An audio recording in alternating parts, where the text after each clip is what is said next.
Bienvenidos a Mapa TV, como todos los martes a las 23 horas a través de Canal 12 de CCC, con reiteraciones los demás días de la semana. También a nuestros seguidores en el canal de YouTube, en Facebook y en Instagram. Es un placer contar con la presencia del entrevistado del día de hoy. Es colombiano, doctor en comunicación, educador y comunicador, además de periodista. Es doctor en comunicación de la Pontificia Universidad Católica de Río Grande do Sul de Brasil y actualmente es director de marketing y comunicación de la Universidad de La Salle de Bogotá, donde realiza tareas de docencia, de investigación, y es colaborador permanente del semanario digital español vidanuevadigital.com. Óscar Elizalde Prada, muchas gracias por tu presencia en Mapa TV. Bienvenido. Jimena, muchas gracias, y es una alegría estar aquí con ustedes en este espacio tan importante y de tanta trayectoria además, ¿no? Sobre todo en el ámbito de la educación, de la cultura, de la formación. Muchísimas gracias a vos por este tiempo y por unirte desde Colombia con todos los aportes que podemos hacer en cuanto a sociedad, comunicación y educación sobre este tiempo tan difícil que estamos viviendo. En una capacitación que brindabas, de la cual tuve el honor de participar y en la cual estuvieron educadoras del Instituto de las Hermanas Esclavas a nivel nacional de toda la Argentina con sus equipos directivos, vos hablabas de un concepto que a mí me fascinó, que son las mudanzas paisajísticas. Entonces yo quería comenzar esta entrevista justamente consultándote cuáles son esas mudanzas paisajísticas a las que asistimos hoy y cómo han impactado en nuestra vida cotidiana. Bueno, nosotros venimos una trayectoria, un itinerario de cambios vertiginosos, en algunos casos avasalladores, que lo experimentamos en todos los ámbitos. En el ámbito educativo hemos experimentado desde situaciones de tecnofobia, de esa dificultad de entrar, hacer uso de los ecosistemas comunicativos para apoyarnos en el ejercicio pedagógico, pero también hemos ido transitando a otros extremos que son los tecnófilos, ¿no? Los que son amantes de la tecnología y que nada lo pueden enseñar ahora sin tecnología. Entonces, pero yo he destacado que tenemos como unas fotografías, por eso hablo de mudanzas paisajísticas, que nos muestran cómo hemos ido en tan poco tiempo, hemos ido cambiando y hemos ido asistiendo a nuevos escenarios. Entonces lo veíamos cuando, por ejemplo, un hecho mundial como fue la elección del Papa Benedicto XVI, en ese momento toda la plaza de San Pedro llena, abarrotada, y todo el mundo pendiente, ya cuando salió el humo blanco, a cuando el Papa salía a saludar. En ese momento esa foto registró solo un celular y no era de alta gama, no era un smartphone. Y hace unos años, para la elección del Papa Francisco, era una imagen totalmente opuesta. Tal vez nadie estaba atendiendo a quién iba a salir por el balcón de la Plaza de San Pedro, sino que estaban pendientes de que su pantalla pudiera grabar el instante. Son dos comparaciones, ¿no?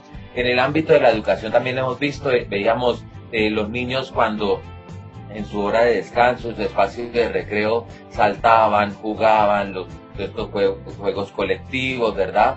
Los deportes, etcétera. Y hoy los vemos en nuestros patios de recreo, los vemos con sus celulares, tal vez interactuando entre sí. Enganchados con los celulares. Vos sabés que nos sorprende porque esa imagen de 2008 y 2013 de Benedicto y del Papa Francisco es una imagen que nosotros utilizábamos, que salió también en el diario La Nación de Argentina, con todo lo que era el dilema de vivir la vida o registrarla, porque un poco nos hemos vuelto especialistas en registrar lo que nos pasa y nos perdemos de vivirlo, ¿no? Por lo que implica estar mediados por las nuevas tecnologías, y que creo que a partir de esta pandemia esto directamente se ha vuelto una constante que nos atrapa y de la cual no podemos salir. Ahora me gustaría preguntarte, ¿cuál es el concepto del que tanto se habla? ¿Cuál es tu definición del concepto del que tanto se habla y pocos terminamos de comprender en cuanto a su impacto y a su envergadura, cuando periodistas, pensadores o filósofos hablan de la nueva normalidad? Bueno, yo creo que es un concepto muy ambiguo, ¿no? Porque todos quisiéramos que el mundo volviera a ser como antes en algún sentido, porque tenemos la nostalgia de eso que hemos tenido que dejar a la fuerza atrás.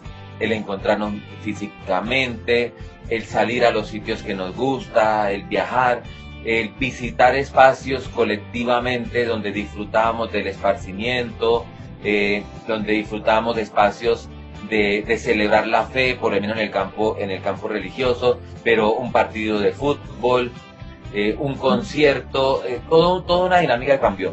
Entonces, yo tengo la sensación que cuando se busca, cuando se habla de normalidad, de alguna manera hay una añoranza de esto que hemos tenido que dejar. Y cuando se coloca ese prefijo nueva, o se le antecede nueva, es porque sabemos que estamos naciendo algo nuevo. Yo prefiero más bien hablar de lo nuevo, ¿no? Del nuevo mundo que está emergiendo de esta situación, que es el mundo que va a poder dar cuenta de lo que ha cambiado y seguramente con una nueva conciencia de las responsabilidades que tenemos éticamente unos sobre otros, en términos de ecología integral, por ejemplo, o en términos de un desarrollo humano que debe ser sustentable para que se sostenga, para que pueda continuar, que sea integral. Y ahí yo creo que estamos perdidos. Sí, yo lo he dicho en varias entrevistas y puedo resultar reiterativa, pero siento que de alguna manera, hasta que no llegó esta pandemia, no terminábamos de entender que éramos parte de un entrelazado, de una cadena de muchos eslabones, pero de pronto ver en los matutinos, en los portales más importantes del mundo, que Dybala estaba contagiado de coronavirus, que la reina Isabel tenía que armar su bolsito para recluirse en un palacio, nos hizo entender que esto nos ponía a todos, como dijo el Papa Francisco, en la misma barca, y que nadie se podía bajar de esa barca, porque nos necesitamos todos para estar bien y para salir de esta situación. Es como si finalmente a la fuerza estamos entendiendo que todo está interconectado, o todo está conectado, como decía el Papa Francisco en Laudato Si, justamente, ¿no? Y nosotros nos quisimos negar esa realidad. En días anteriores, un gran ecoteólogo como Leonardo Boff, por ejemplo, en un diálogo con los educadores de América, justamente hacía ese planteamiento. Decía, es como si la Tierra finalmente estuviera respondiendo a toda la agresión que por tanto tiempo la hemos sobrecargado, y que a pesar de que pueda desaparecer esta pandemia en algún momento, o se pueda empezar a manejar de una manera sanitariamente más eficaz, podrían llegar otras. Además de responder, lo está haciendo la naturaleza, la tierra, con una respuesta que es sumamente entendible para todos, porque ver las imágenes de lo que pasó en Estados Unidos, de lo que pasó en Brasil, de lo que pasó en España, en Italia, hizo que todos, desde el más erudito hasta el más sencillo, pudiera entender el impacto de esta pandemia y la respuesta de la naturaleza con algo que no nos había sucedido desde hace mucho tiempo. Pensábamos o visualizábamos una guerra mundial lejana donde se bombardearan de un continente a otro y no nos dimos cuenta que tal vez nos podía tocar a todos con un virus que se contagia metiéndonos los dedos en los ojos o tocándonos la nariz a la boca. Es como impactante, ¿no? Sí, tal cual. Yo también lo he pensado así y siempre esperábamos que una situación crítica como la que vivimos no nos fuera a tocar directamente, ¿no? De pronto podríamos sentir la angustia de los que están allá luchando si fuera una guerra o que estuviera pasando, pero nunca pensamos que la pudiéramos tener apenas al cruzar la puerta de nuestra casa, nos podamos sentir en vulnerabilidad. Y creo que ese es otro elemento. Nosotros hemos ido descubriendo a pasos agigantados cómo somos de vulnerables y frágiles, sobre todo en las dinámicas individualistas en que nos hemos movido hace mucho tiempo en diferentes ámbitos, ¿no? En la economía, una economía que no era pensada para todos o para la equidad o para el equilibrio. En el consumo desmedido de bienes, digamos, lo que la naturaleza nos regala como don, en el desprejuicio a la hora de valorar lo cotidiano y simple que teníamos. A mí me gustaría preguntarte en esta parte, y antes de cerrar la primera parte, el primer bloque de esta entrevista, ¿qué es lo que va a quedar en esta nueva escena, en este nuevo escenario, en esta nueva normalidad, que tal vez es lo que más están utilizando todos como término que nos ha permitido tratar de entender qué es lo que no va a volver a ser igual y cuál sería tu propuesta? Bueno, yo considero que la clave para entender el nuevo mundo que emerge de todo esto debe ser el humanismo solidario. Es decir, es ese sentido de humanidad como una sola familia humana en últimas que va más allá de las fronteras, de las razas, de las culturas, de las creencias, de las que sea, porque en últimas todos estamos impactados por unas realidades que se conectan y seguramente sobreponerse a la crisis económica que ya la estamos sintiendo a nuestras espaldas, a la crisis de empleo, al hambre que también nos deja en América Latina, que esta es una realidad también muy sensible. Nuestros países ya sabemos que los índices de pobreza van a crecer, los índices de miseria, y tenemos que encontrar caminos en clave de humanismo solidario. Y esa ha sido una apuesta de la educación, de muchos educadores también, conscientes que lo mejor que podemos formar hoy es para seres humanos, para ciudadanos capaces de traducir el humanismo en hechos de la vida diaria, no solo con su familia, con los que incluso no conocemos, ¿no? Con la solidaridad que también debe brotar entre las mismas naciones. Y tal vez ese sueño tan antiguo de la patria grande ahora sí que se hace necesario, porque justamente, como ha dicho el Papa Francisco y como tú recordabas, estamos en una misma barca, ¿no? Y en una misma barca todos nos amamos. Me parece que este humanismo solidario va a tener que ver con que vamos a tener que entender que nuestro bienestar, más allá de empezar por casa, tiene que ser el de un verdadero ciudadano, que es el que se preocupa por cómo le va al vecino, cómo le va al niño que juega en la plaza, cómo le va al niño que no tiene recursos, y poder entender que yo no puedo estar bien de ninguna manera si no pienso en un sentido solidario, si no me comprendo como parte de una comunidad y de un todo que me necesita, desde mi expertise, desde mi saber, pero siempre con una mirada puesta en poder hacer el bien y tratar de trabajar para construir una sociedad más justa y solidaria. Creo que no va a haber lugar para los individualismos ni para las cuestiones egoístas de que llevo agua para mi quintita porque ni siquiera vamos a tener la posibilidad de eso. Creo que es una gran lección la que nos ha dado esta pandemia, y te invito a que en el próximo bloque hablemos del tema educación, que también es tu expertise, y quiero conocer tu opinión acerca de cómo ha impactado la virtualidad específicamente en el ámbito educativo. Muchísimas gracias.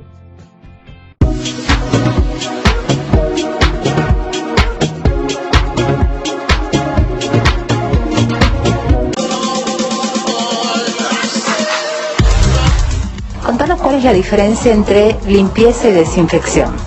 Bueno, limpieza básicamente es la remoción de suciedad y la desinfección es la eliminación total de virus y bacterias, hongos, ácaros que permanecen en esa superficie por más que esté lavada.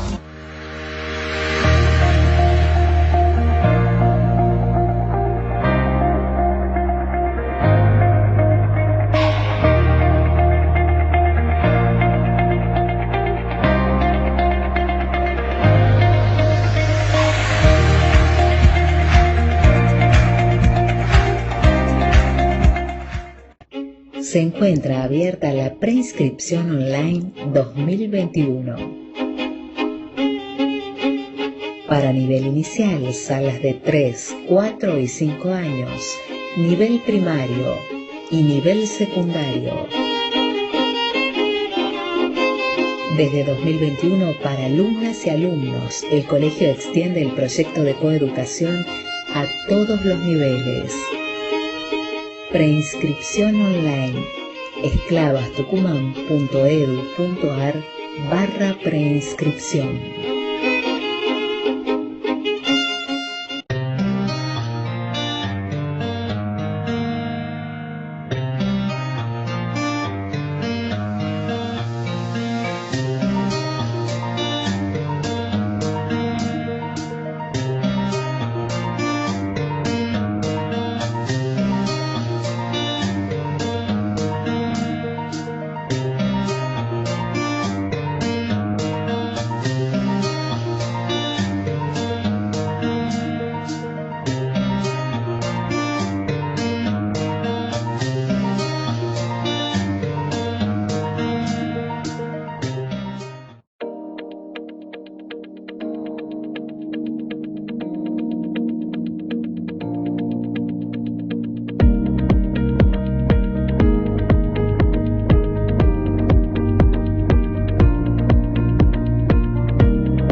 Bueno, seguimos en Mapa TV con una entrevista al doctor Óscar Elizalde Prada, que es comunicador, periodista y que ha estudiado en la Pontificia Universidad Católica de Río Grande do Sul. Se ha doctorado en esa universidad y actualmente es jefe de comunicaciones y mercadeo de la Universidad de La Salle en Bogotá, Colombia. De país a país, de Colombia a Argentina, analizamos el efecto y las implicancias de COVID-19, cómo vamos a salir de esta coyuntura, cómo tenemos que analizarla, cómo tenemos que comprenderla, porque somos justamente los líderes, los formadores de opinión pública, quienes tenemos que tener la resiliencia de comprender lo que nos está pasando para bajar con un mensaje que incluya la esperanza, que incluya la posibilidad de pensarnos que estamos todos juntos en una misma barca, sin posibilidades de sacar el pie ni bajarnos, y muy conscientes de que para salir adelante tenemos que poner de nuestra parte. Siento que muchos habían imaginado a esta altura del partido que ya estábamos de vuelta en el colegio, que volvían las clases y todo estaba con normalidad, y es tiempo de redoblar las esperanzas, redoblar las energías y volver a empezar en esto que tiene una palabra central, que es la incertidumbre, aprender a vivir con la incertidumbre hasta que todo esto se acomode. Óscar, quería preguntarte, como director de comunicaciones de una universidad y de mercadeo, ¿cómo ha impactado en todos los niveles, no solamente en el superior, la virtualidad en la escuela? Bueno, nosotros hemos ido experimentando esa necesidad de cubrir las brechas que teníamos en la virtualidad, digamos, en el uso de herramientas para apoyar los procesos educativos, y de un momento para otro nos tocó alistarnos o terminar de alistarnos. Nosotros, en nuestro caso, en la Universidad de La Salle, ya veníamos avanzando bastante bien con algunas plataformas de e-learning, de e-learning, que nos permiten desarrollar este tipo de procesos o apoyarlos.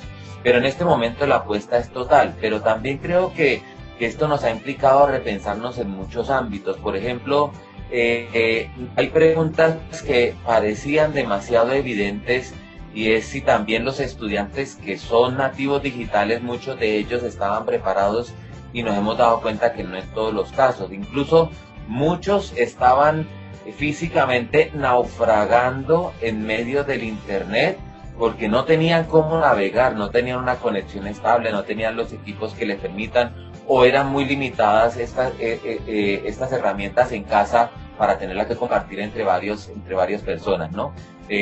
Los papás trabajando, los hijos estudiando, y no siempre tenían un dispositivo para hacerlo cada uno en su ámbito. Entonces, a las universidades nos ha enseñado que además de acelerar el paso en esa transformación a escenarios digitales, de acompañar los procesos de formación digitales, también necesitamos preparar no solo a los docentes, también a los estudiantes.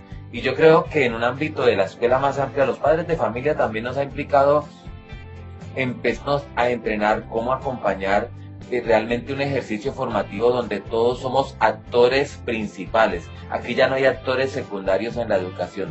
Todos jugamos como estamos jugando dentro de la planta, no hay suplentes, todos somos principales.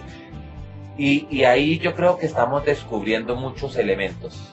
A mí me preocupaba muchísimo cuando todo esto pasó y cuando se produjo esta mudanza obligatoria en 24 horas de la escuela, en el nivel inicial, primario y secundario, a la casa, en esta enorme brecha y distancia que hay entre aquellas personas que tienen los recursos de conectividad, de infraestructura tecnológica o de posibilidad de acompañamiento, y todos aquellos que no tienen absolutamente nada de esto, que tenían que conectarse con la docente y decirle no tengo datos, o voy a tener datos a tal hora, o mi mamá vuelve de trabajar a tal hora y me va a prestar su celular.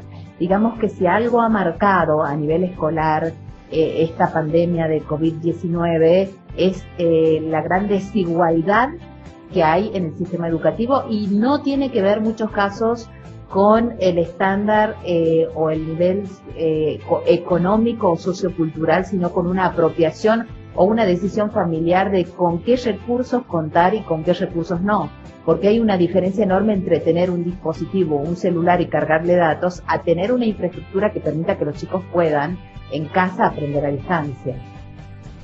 Sí, y de hecho, Juan Carlos Tedesco, que para ustedes es muy familiar. Y a quien he entrevistado en 3 oportunidades en Buenos Aires. Ah, bueno, entonces, ni decir, pero uno de los postulados que más me fascinaba, o de esos elementos que nos recordaba, tiene que ver con esos analfabetismos que ya vivíamos y que ya sentíamos, ¿no? Pero en este momento se hace necesario realmente implementar planes de superación de esos analfabetismos digitales, o digamos en términos también de cómo la comunicación empieza a ser no solamente una herramienta, un instrumento, digámoslo así, incluso una didáctica parte de esos elementos didácticos, sino que la comunicación se vuelve cada vez más en una posibilidad, en una necesidad, incluso en una opción estratégica para ser asertivos en la tarea de educar. Y en esto creo que aún estamos muy desafiados porque, por ejemplo, en Colombia se anunció recientemente que las pruebas a nivel nacional, las pruebas de estado, las que antes los estudiantes una vez al año iban a presentar presencialmente en algunas instituciones, se va a hacer todo por virtualidad. Y la gran pregunta que hemos hecho desde la universidad, ¿y qué va a pasar con los que no tienen los recursos para presentar sus pruebas? Y eso les va a limitar su acceso a los estudios superiores, porque de esas pruebas... Se van a caer literalmente del mapa, y esto es terrible, ¿no? Porque veníamos hablando de intentos de incorporación de nuevas tecnologías, veníamos hablando en Argentina de conectar igualdad, en muchos planes, pero no solamente tiene que ver con todas las declaraciones, todos los postulados, todo lo que se escribió, sino también con la inversión y la calidad de lo efectiva que fue esa inversión, y si hubo seguimiento, porque Tenemos en Argentina, en escuelas del interior de la provincia y de provincias del interior, computadoras que nunca han sido prendidas. O computadoras en escuelas que no tenían datos ni conexión a internet. Digamos que esto mostró realmente que la mamá en un barrio del interior de la provincia tenía que prestar su celular con sus datos para que su niño pueda recibir la clase. Esta es la manera en que las docentes de escuelas sin recursos tuvieron que armar grupos para llegar a través de WhatsApp con las tareas todos los días e incluso usar radios comunitarias, algunos docentes, para poder llegar con el dictado de las clases. Y realmente en este sentido duele mucho saber que hay gente que ha quedado al margen y que esta brecha digital de la que tanto hablamos durante tantos años se hizo tan evidente y hoy es tan certera y contundente. ¿Qué impacto ha tenido, además en la desigualdad, esta inmersión profunda en una educación totalmente a distancia? Porque si bien sabemos que en el nivel superior es como más común que haya plataformas e-learning, que haya cursos que son a distancia totalmente, en los niveles inicial, primario y secundario teníamos el profesor que dictaba la clase y después el uso de la plataforma en el mejor de los casos. Ahí, ¿cómo es el impacto? Yo creo que estamos entendiendo en términos de educación el valor y el lugar que tienen los encuentros sincrónicos y asincrónicos, entre otras cosas por las limitaciones que tenemos de conectividad. Entonces no todos van a poder estar al mismo tiempo asistiendo a un aula o a una explicación de un docente, pero tal vez lo puedan hacer un poco después con algunos sistemas solidarios para que puedan acceder a la información.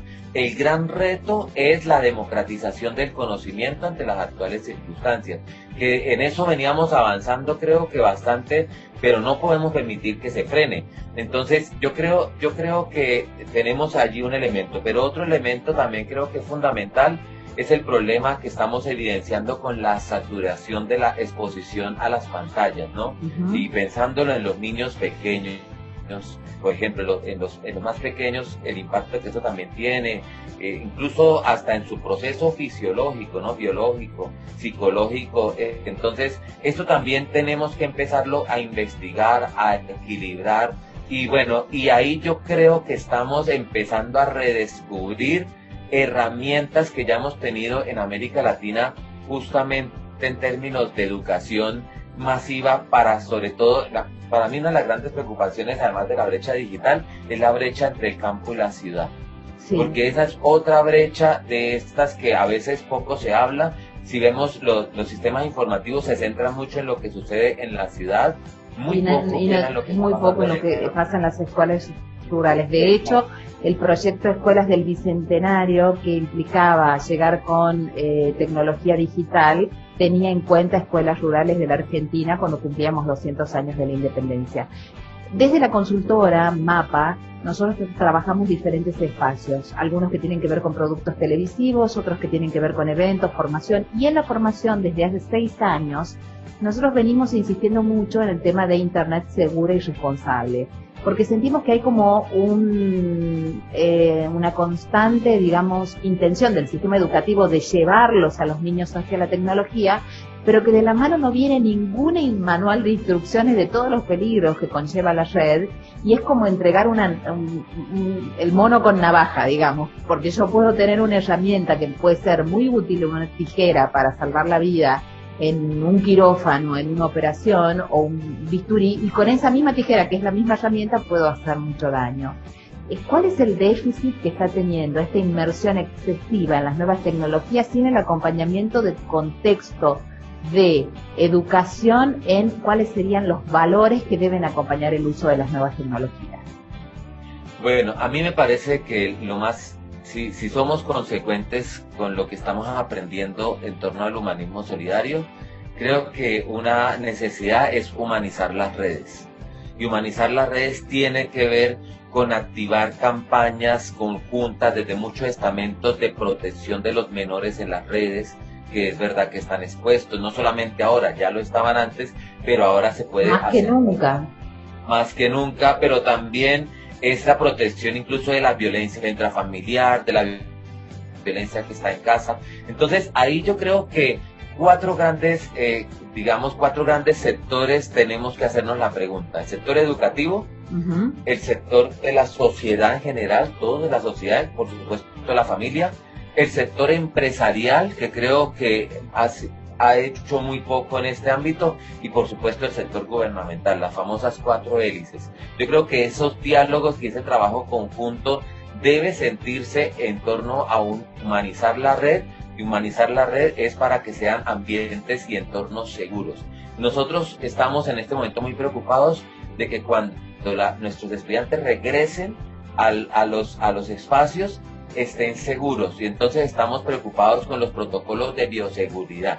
Pero a mí me parece que estos protocolos hay que traducirlos también desde ahora en protocolos para los medios comunicativos que están apoyando la educación. Allí también necesitamos protocolos de seguridad que tienen que ver con este ejercicio propositivo de humanizar también estos espacios. Porque fue tal el impacto de los chicos que los chicos empezaron a navegar en nuevas aplicaciones, en nuevos programas, y de pronto nos encontramos con niños o adolescentes que reciben invitaciones en juegos que tienen chats donde antes no estaban porque no participaban o no conocían, que les están hablando en otro idioma, le están diciendo cuál es tu nombre y no sabemos quién está del otro lado. Entonces todo esto tiene que venir con un protocolo de seguridad muy claro de Internet, del uso de Internet responsable y de cuáles son los valores que también deben aprender, porque el ciberbullying en las clases de Zoom también apareció. Es algo que es evidente y que los mismos maestros reflejan en las encuestas y en las entrevistas, cómo los chicos, estando más tiempo expuestos a las redes sociales sin contacto físico, se empiezan a agredir a través de los juegos como el Fortnite, la PlayStation y todo lo que tienen en su repertorio de recreación en confinamiento. Bueno, vamos a cerrar esta parte de la entrevista y para el último bloque hablamos de los nuevos enfermeros y los nuevos médicos de este tiempo, que son nada más y nada menos que los especialistas en tecnología y en comunicación. ¿Te parece ese tema para cerrar? Fantástico. Bueno, muchísimas gracias. Todo mi gusto. Ya seguimos con esta entrevista. Hacemos una pausa, ya volvemos.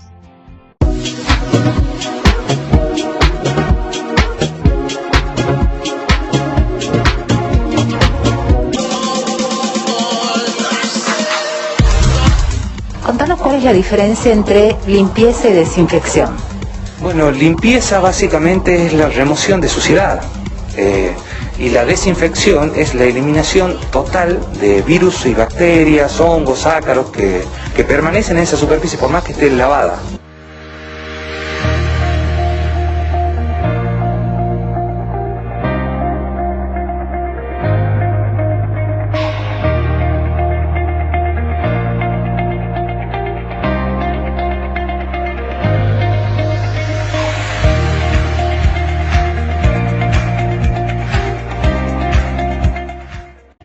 Se encuentra abierta la preinscripción online 2021. Para nivel inicial, salas de 3, 4 y 5 años, nivel primario y nivel secundario. Desde 2021, para alumnas y alumnos, el colegio extiende el proyecto de coeducación a todos los niveles. Preinscripción online. esclavastucumán.edu.ar/preinscripción.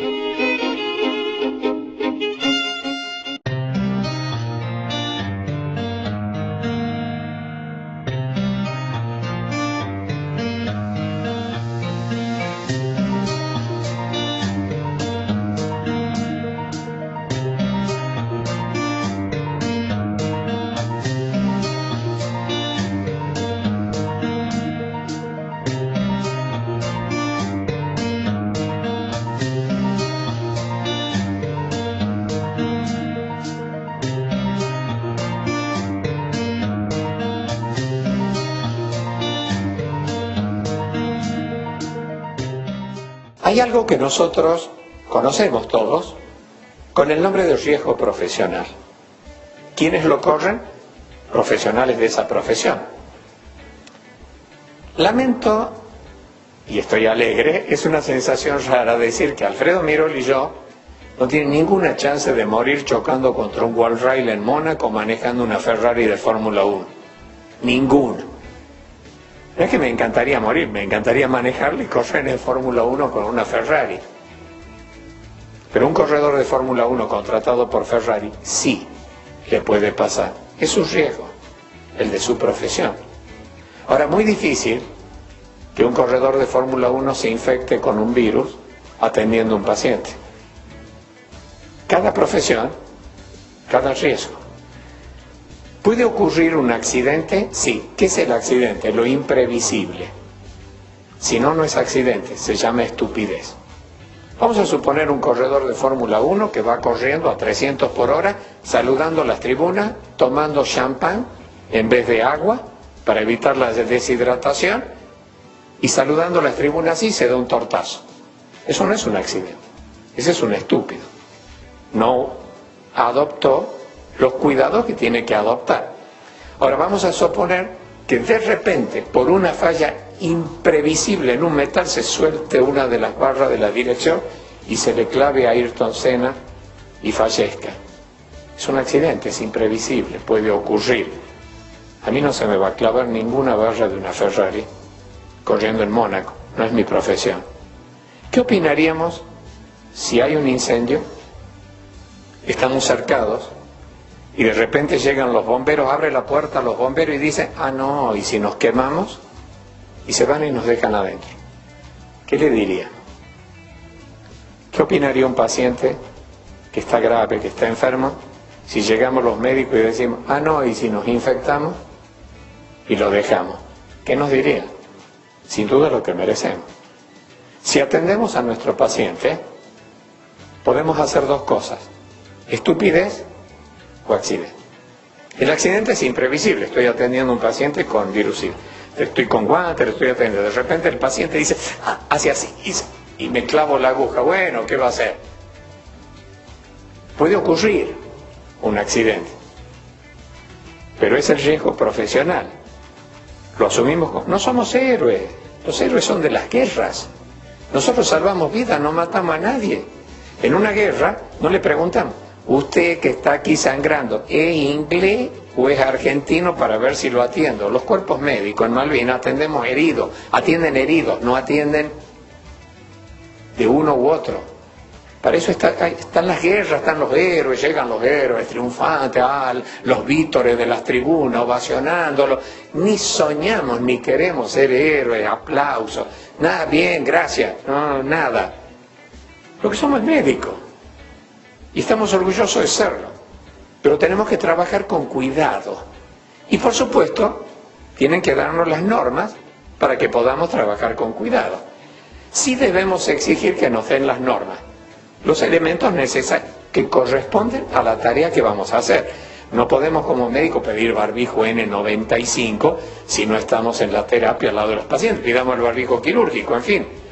Si nos cuidamos, nuestro riesgo es solo de un hipotético accidente que no es muy común. Si no nos cuidamos, si hacemos lo que, perdón, me lo digo a mí, no es a nadie, si hacemos estupideces, no podemos echarle la culpa al paciente, ni mucho menos a la sagrada y noble medicina. Cada profesión, cada riesgo.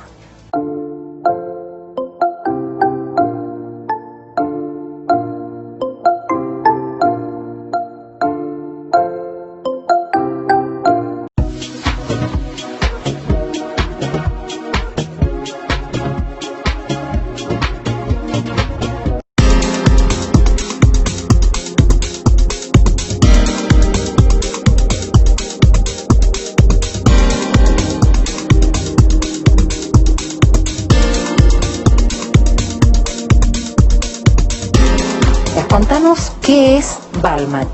Y bueno, básicamente Valmat es una empresa pionera en Tucumán que se encarga de la limpieza y desinfección textil. ¿Qué servicios presta Valmat? Es algo muy innovador que recién está saliendo a la luz. En las casas podemos brindar el servicio de limpieza de todo lo que serían alfombras, sillones, colchones, camas, vehículos. A los vehículos se les ofrece una sanitización también, que es muy importante, que generalmente no lo realizan hacen un lavado del vehículo y piensan que ya está limpio. Y no, falta una desinfección total de virus, bacterias que viven y permanecen en cada una de esas superficies textiles.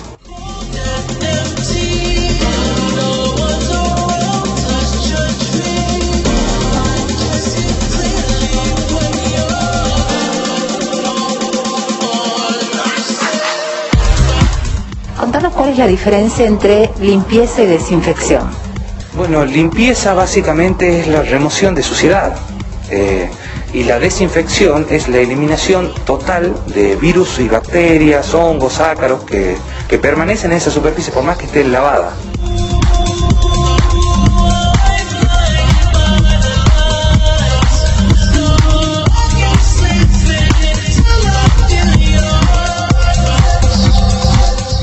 ¿Cuáles son las maquinarias y los productos que ustedes utilizan para la remoción de los agentes nocivos de las superficies textiles? Bien, nosotros contamos con maquinarias innovadoras, al igual que los productos. Trabajamos con dos sistemas, uno con inyección y extracción de agua y químicos, y un servicio de desinfección a través de vapor, sin químicos, sin nada. Se hace una sanitización de lo que está trabajando. Le proporcionamos con total garantía una eliminación del 100% de todos virus, bacterias, hongos, porque son productos homologados con los que trabajamos, son productos germicidas, bactericidas, fungicidas, tienen muchas características que habría que consultar. Por ejemplo, hay gente que sufre de asma. Bueno, este servicio es esencial para la vida de esa persona.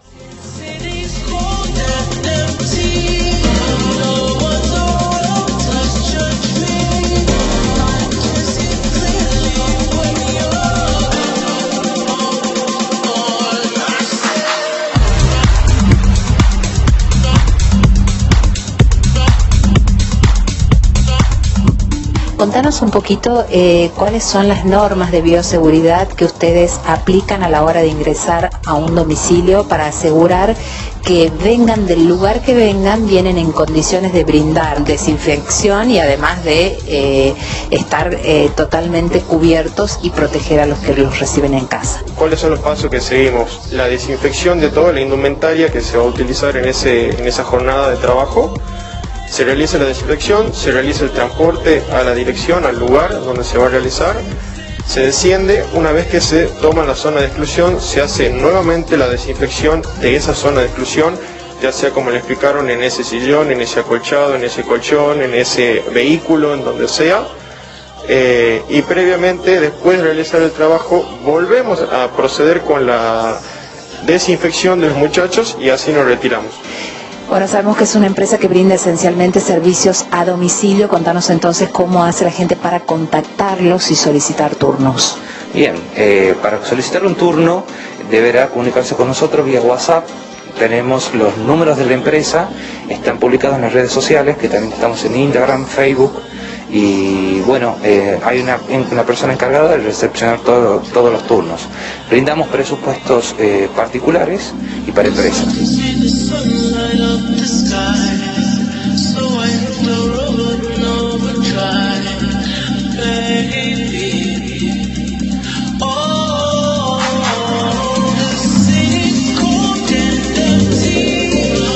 Nicolás, ¿cuál es tu mensaje final a todos los que están viendo el programa? Mi propuesta es concientizar a la sociedad, a la gente, que la salud, la limpieza es algo primordial. Esto llegó para quedarse. Nosotros buscamos la manera de brindarle a la gente información a través de nuestra página y todo, brindarle constantemente información de qué es lo que está pasando y por qué estas medidas se deben tomar. Son medidas de precaución que lamentablemente muchos no entienden, pero deberían implementarlo. Por algo el eslogan de nuestra empresa es limpieza es salud. Bueno, muchísimas gracias, Nicolás. Gracias a vos, Ximena, por este espacio.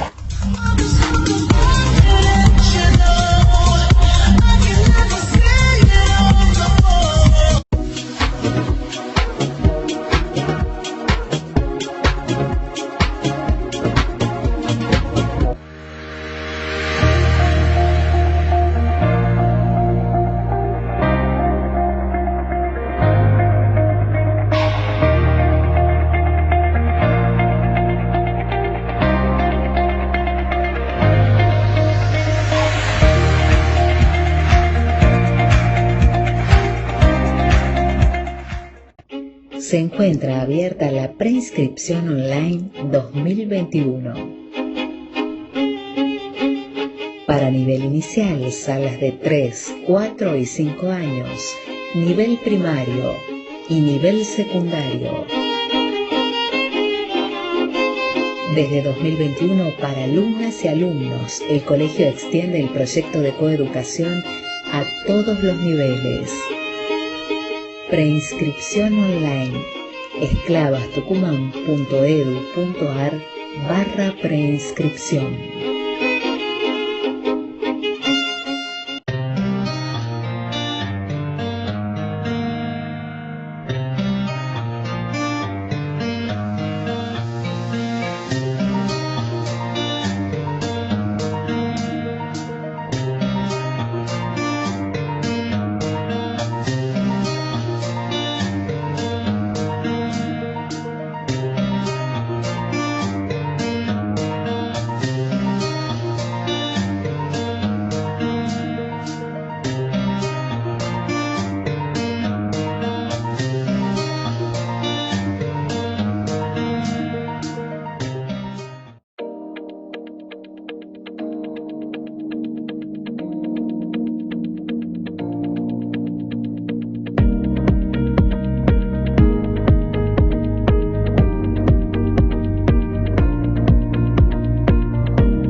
Parte final de la entrevista con Óscar Elizalde Prada desde Colombia. Es periodista, doctor en comunicación y acompaña en forma permanente el semanario digital de España, vidanuevadigital.com. Vamos a terminar la entrevista después de haber analizado la sociedad y el impacto que ha tenido esta pandemia en la sociedad, de haber analizado las implicancias en la escuela. Me gustaría que como comunicadores hablemos justamente de qué implica comunicar para nosotros en tiempos de excepcionalidad. Bueno, yo me he ido convenciendo de que tenemos que empezar a dar pasos hacia una comunicación que tiene que ser mucho más emocional, mucho más afectiva. Creo que nosotros hemos pecado siempre de ser muy unidireccionales, ¿no? Decimos, nos gusta que nos escuchen, que nos repliquen, pero este es un momento de escuchar. No vamos a lograr conexión emocional si no escuchamos a nuestras audiencias, a nuestros públicos. Entonces cobra mucho sentido leer lo que nos escriben en las redes sociales, es responderle a las personas en el tiempo propicio y empezar como a darnos cuenta de las tendencias, porque es otra forma de escuchar también, para poder entender cómo tocamos el corazón con la comunicación. Eso el mundo de la publicidad lo ha venido haciendo hace décadas, ¿verdad?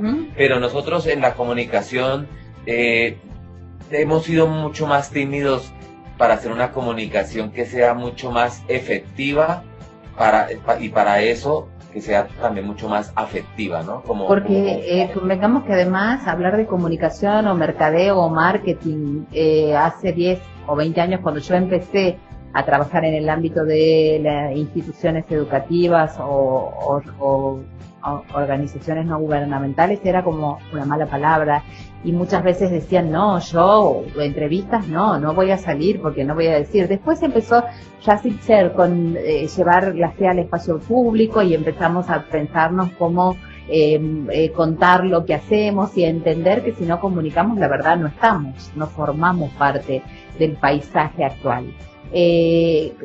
Cuando hablamos de una comunicación más emocional y afectiva, hablamos de una palabra que muchos utilizan pero que pocos aplican en la vida cotidiana, que tiene que ver con la empatía, esa posibilidad de ponernos verdaderamente en el lugar del otro, y por ahí, en lugar de pensar en dar una clase magistral, pensar en preguntarles a los alumnos qué les está pasando o cómo la pasaron esta semana. ¿Qué opinas acerca de eso? Sí, yo creo que comunicativamente y también en el ámbito de la educación tenemos que ser mucho más socráticos, ¿no? Mucho más de la pregunta, de la mayéutica, de entender que no siempre nosotros tenemos la novedad. La gente ya tiene mucha información antes de que nosotros le compartamos la nuestra. Pero lo que sí se hace importante es formar el sentido crítico, porque también estamos bombardeados de las noticias falsas, de las fake news, ¿no?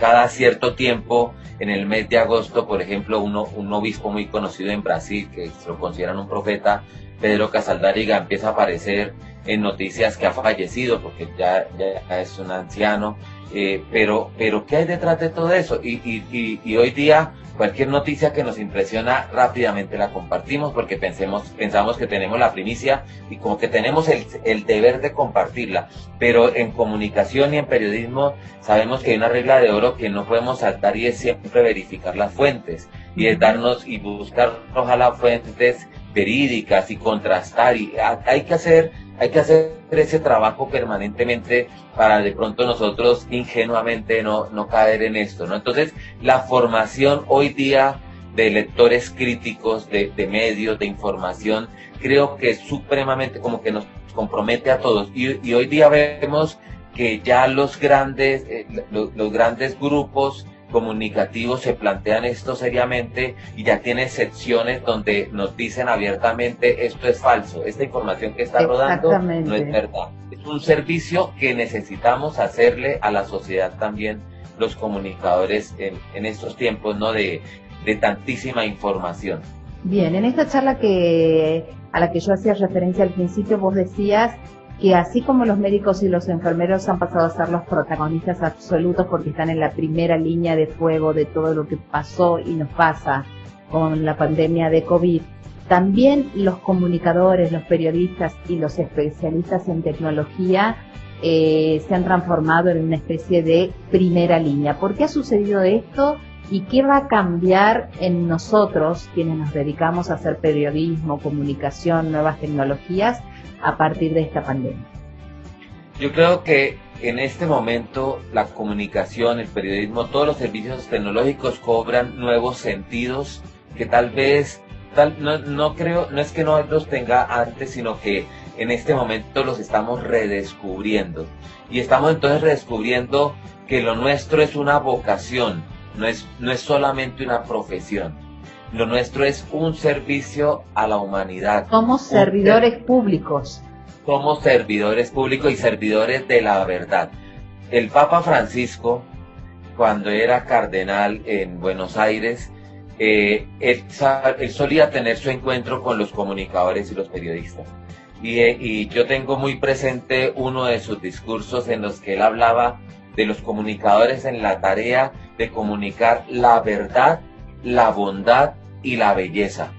En eso tenemos que estar en la primera línea, porque sin duda alguna nadie como nosotros podemos ayudar a traducir tantas situaciones que incluso científicamente pueden estar muy claras, pero ¿cómo hacemos para que todos la comprendan? ¿Cómo hacemos para que realmente esto se entienda, todos lo entiendan? ¿Cómo lo traducimos al lenguaje común? Tantos saberes que, por ejemplo, la ciencia tiene que aportar en un momento como el que vivimos. Esa es una tarea ingente de los periodistas. Pero yo creo esas tres virtudes, porque el Papa no las inventó, esas son tres virtudes heredadas del cristianismo, ¿no? De los orígenes del cristianismo. La verdad, la bondad y la belleza. Son tres grandes tareas que yo creo que si nosotros en este momento llevamos esto, vamos a curar muchas heridas que se han abierto, muchos duelos de gente que ha perdido a seres queridos, y yo creo que hacemos un gran servicio allí también. Muchísimas gracias. La verdad es que yo pienso que la comunicación, más que comunicar, tiene que curar, más que crear contenidos, tiene que curar contenidos, y en esa misión estamos desde este espacio de Mapa TV, y sabemos que estás también desde todos los espacios en los cuales intervenís. Ha sido un placer enorme contar con tu presencia en este programa, y vamos a seguir en contacto a través tuyo con el país de Colombia para saber cómo vivimos desde Latinoamérica la pandemia COVID-19. Claro que sí, Jimena, Muchísimas gracias y a todo tu equipo. De verdad que es un gusto también tener un espacio donde se profundizan temas que realmente nos interesan a todos, a nuestros países hermanos, Colombia, Argentina, pero a toda América Latina. Y claro que aquí también estaremos atentos a seguir construyendo juntos en este camino. Así que un saludo grande también para ti, para todos allá en casa y para todos los seguidores de Mapa TV. Muchísimas gracias, Oscar. Muchísimas gracias de verdad.